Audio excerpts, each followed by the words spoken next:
আসসালামু আলাইকুম। আজকে দেখাচ্ছে চিলি চিকেন। আমরা মুরগির মাংস নিয়েছি, নিয়ে এভাবে বড় বড় পিসগুলো আমরা একটু কেটে নিয়ে নিয়েছি।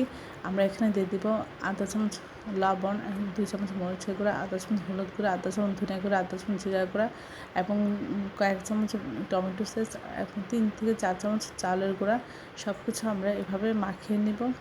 মাখানো হয়ে গেলে আমরা তেল গরম করে এভাবে আমরা প্রতিটা পিস ভেজে নিচ্ছি এবং সবগুলি আমরা ভেজে নিব, নিয়ে আমরা রেখে দেবো। তারপর তেলের মধ্যে পরিমাণ মতো পেঁয়াজ দিয়ে ভেজে নিয়ে 2 চামচ আদা বাটা, 2 চামচ রসুন বাটা দিয়ে একটু ভেজে নিচ্ছি। নেওয়ার পরে আমরা এখানে দিয়ে দেবো আধা চামচ লবণ, আধা চামচ হলুদ গুঁড়া, 1 চামচ মরিচের গুঁড়া, আধা চামচ ধনিয়া গুঁড়া, আধা চামচ জিরা গুঁড়া দিয়ে আমরা এর মধ্যে পাকা টমেটো কেটে দিচ্ছি এবং 2টা ক্যাপসিকাম আমরা কেটে দিয়ে কষিয়ে নেব। তারপরে আমরা এখানে আদা বাটি, সয়া সস নিয়ে এর মধ্যে 5-6 চামচ টমেটো সস আমরা দিয়ে দিলাম। দিয়ে সসটা গুলিয়ে নিয়ে আমরা এর মধ্যে দিয়ে দিব। তারপরে এটা জাল করে নেব। এটা জাল হতে থাকবে আর আমরা এর মধ্যে টেস্ট বাড়ানোর জন্য 2 চামচ আমরা দিয়ে দিচ্ছি